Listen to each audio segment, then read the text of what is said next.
Hello दोस्तों, आपका study with Hemant YouTube channel में बहुत बहुत स्वागत है। देखिए, ये जो डेली 11 बजे रात को क्लास चलेगी, ये प्रीमियर क्लास होगी, आधे घंटे की क्लास होगी। और इसमें जीके जीएस के ऐसे प्रश्न जो पिछले किसी भी एग्जाम में पूछे जा चुके हैं, किसी भी, चाहे वो आपका एसएससी हो, रेलवे का एग्जाम हो, या कोई भी एग्जाम हुआ है जो जीके जीएस के प्रश्न पूछे गए हैं, उनका जो किरण की बुक आती है, उस बुक के सारे क्वेश्चन जो है मैं थोड़ा जल्दी जल्दी कराऊंगा। मतलब अब पहले से वीडियो अपलोड हो चुका है, लेकिन इस बार क्या किया हूँ, 4-5 वीडियो को एक साथ मर्ज करके जो क्लास है वो काफ़ी लंबी बना दी गई, जिससे आपका क्वेश्चन जो है थोड़ा जल्दी जल्दी कवर हो। तो आप इस वीडियो को ज़रूर देखिएगा पूरा।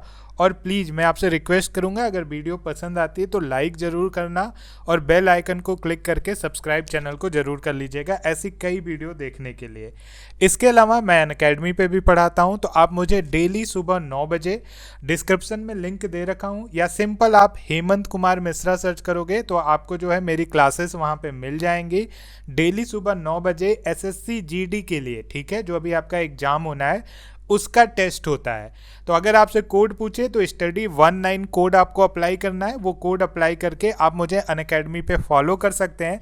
और बिल्कुल ये कोड जब आप अप्लाई करोगे ना, ये बिल्कुल फ्री है, ठीक है, कोई पैसा नहीं लगना है। आप मेरी सभी क्लास बिल्कुल फ्री में देख सकते हैं, क्योंकि वहाँ पे मैं सभी स्पेशल क्लास ही लेता हूँ, जिससे आपको कोई पेमेंट ना करना पड़े। तो चलिए आज की क्लास शुरू करते हैं। Thank you everyone. दोस्तों, जो सोडियम की खोज थी उसका श्रेय जाता है हम्फ्री डेवी को। जी हाँ दोस्तों, सोडियम जिसका रासायनिक सूत्र था Na है, वह पृथ्वी पर पाया जाने वाला छठवां सबसे प्रचुर मात्रा का तत्व है।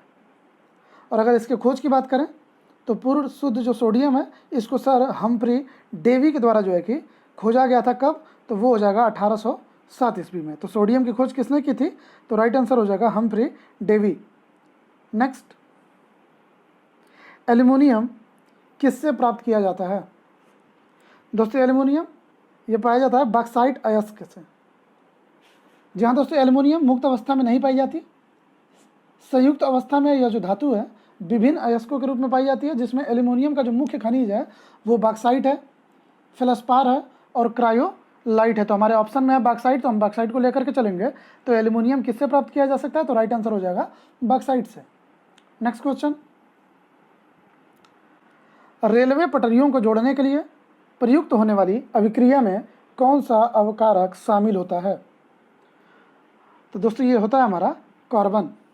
जी हाँ दोस्तों, रेलवे पटरियाँ जो कि लोहे की बनी होती हैं, इन्हें जोड़ने के लिए लोहे को विस्थापित करने हेतु अपचायक के रूप में हम एल्युमिनियम का प्रयोग करते हैं। दोस्तों, अत्यधिक ऊष्मा के कारण लोहे के ऑक्साइड बनने से इसका अपचयन एल्युमिनियम धातु द्वारा किया जाता है। तो राइट आंसर हमारा क्या हो जाएगा? वो हो जाएगा ऑप्शन सी, यानी कि कार्बन। रेलवे पटरियों को जोड़ने के लिए प्रयुक्त होने वाली अभिक्रिया में कौन सा विकारक शामिल होता है? तो राइट आंसर हो जाएगा हमारा एल्युमिनियम। नेक्स्ट, पीतल में क्या होता है, या फिर पीतल में क्या पाया जाता है, या फिर पीतल का अगर कम्बिनेशन की बात करें तो कौन कौन सा होता है? तो वो हमारा हो जाएगा तांबा और जिंक। जी हाँ दोस्तों, पीतल तांबा और जिंक का एक मिश्रित रूप है। इसमें तांबा और जिंक का जो अनुपात होता है वो गुण के आधार पर अलग अलग रहता है। तो राइट आंसर क्या होगा? पीतल में क्या पाया जाता है? तो हो जाएगा तांबा और जिंक। काफ़ी इंपॉर्टेंट क्वेश्चन है दोस्तों, आपके एग्जाम में बार बार रिपीट करता है, तो ध्यान रखें। पीतल में क्या होता है? तो हो जाएगा तांबा और जिंक। नेक्स्ट,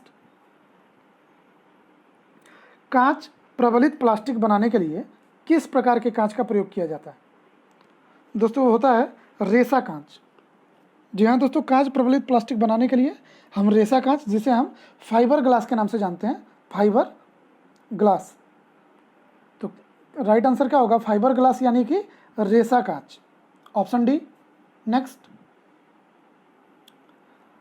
तांबा किसके द्वारा शुद्ध होता है, या फिर किसके द्वारा शुद्ध किया जाता है? तो दोस्तों, तांबा को सिद्ध करने के लिए जो विधि होती है वो होती है विद्युत अपघटन। जी हाँ दोस्तों, तांबा जो कि मुक्त और संयुक्त दोनों अवस्थाओं में पाया जाता है, और इसके शोधन हेतु विद्युत अपघटनी परिष्करण किया जाता है। तो राइट आंसर क्या होगा? विद्युत अपघटन से। नेक्स्ट क्वेश्चन, इलेक्ट्रॉन को प्राप्त करने की प्रक्रिया क्या कहलाती है? दोस्तों, इलेक्ट्रॉन को प्राप्त करने की जो प्रक्रिया है वो अपचयन कहलाती है। यानी किसी रासायनिक अभिक्रिया में तत्व या फिर यौगिक द्वारा इलेक्ट्रॉनों को ग्रहण करना और उसका रिडक्स जो होता है वो उसका रिडक्शन कहलाता है। रिडक्शन जिसे हिंदी में अपचयन कहते हैं। तो राइट आंसर क्या होगा, इलेक्ट्रॉन को प्राप्त करने की प्रक्रिया अपचयन कहलाती है। नेक्स्ट, निम्नलिखित में से किस धातु का गलनांक सबसे कम है? दोस्तों दिए गए जो ऑप्शंस हैं उसमें पारद जो है, तो पारद यानी कि मरकरी का जो गलनांक होता है वो सबसे कम होता है। दोस्तों इसके बाहरी कोष के इलेक्ट्रॉन की जो बंधन ऊर्जा होती है वो अधिक होती है, इसीलिए इसके इलेक्ट्रॉन जो है धातु बंधन में भाग नहीं लेते हैं। तो निम्नलिखित में से किस धातु का गलनांक सबसे कम है? तो वो हो जाएगा मरकरी। नेक्स्ट, अमलगम मिश्र धातु है, इसकी आधार धातु क्या होगी, या फिर इसमें आधार धातु क्या है अमलगम में? तो दोस्तों इसके जो आधार धातु है वो है पारा यानी कि मरकरी। जी हाँ दोस्तों, मरकरी अन्य धातुओं के साथ क्रिया करके धातु अमलगम बनाती है। तो राइट आंसर क्या हो जाएगा, ऑप्शन बी। नेक्स्ट, जंग लगना। देखते हैं दोस्तों, जो भी हमारा सामान होता है, साइकिल वगैरह आप रख देंगे काफ़ी दिनों तक तो उसमें जंग लग जाता है, या फिर कोई भी लोहे का ऐसा सामान। तो जंग लगना क्या है? तो ऑप्शन है विद्युत अपघटन, ऑक्सीकरण, रेडॉक्स अभिक्रिया या फिर अपचयन। दोस्तों जो जंग लगना है वो रेडॉक्स अभिक्रिया है। जी हाँ दोस्तों, जंग लगना एक रेडॉक्स अभिक्रिया होती है। दोस्तों लोहे में जंग जो है आयरन ऑक्साइड के हाइड्रेट से होती है, और इस अभिक्रिया में ऑक्सीजन के द्वारा लोहे का ऑक्सीकरण किया जाता है। तो जंग लगना क्या होता है? तो वो हो जाएगा रेडॉक्स अभिक्रिया, यानी कि ऑक्सीकरण और अपचयन दोनों होता है इसमें। तो राइट आंसर क्या होगा, ऑप्शन सी। नेक्स्ट, लोहे में बहुत शीघ्र जंग कहाँ लगती है? तो दोस्तों ये लगता है समुद्र के जल में। जी हाँ दोस्तों, लोहा जल या हवा की मौजूदगी में ऑक्सीजन से अभिक्रिया करता है, तो इसी के फलस्वरूप क्या होता है, हमारा जंग लगने लगता है उसमें।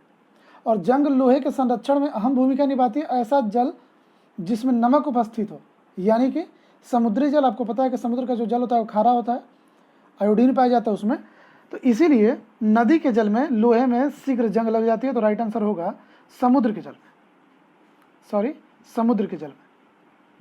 नेक्स्ट, जब लोहे में जंग लगती है तो उसके भार पर क्या प्रभाव पड़ता है?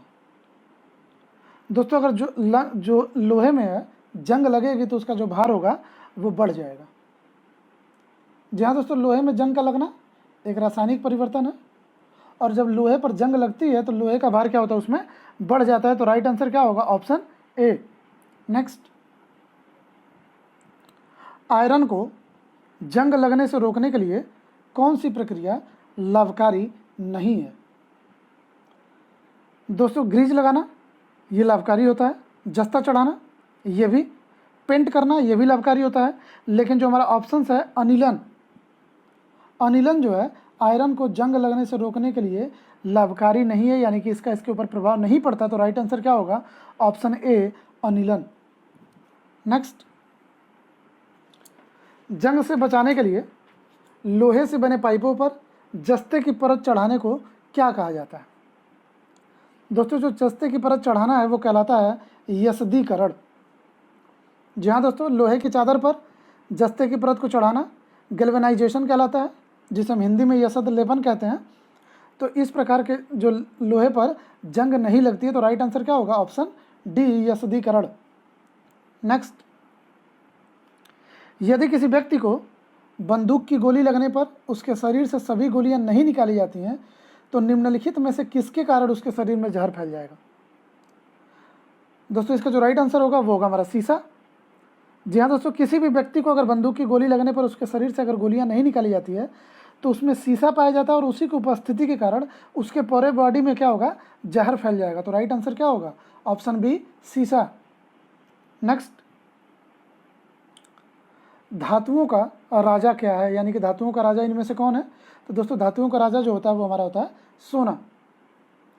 जी हाँ दोस्तों, यह किसी भी मिश्र धातु से मिलकर नहीं बना होता, और यह एक्वारेजिया में घुलनशील होता है। तो राइट आंसर क्या होगा, धातुओं का राजा क्या होगा, तो वो हो जाएगा सोना।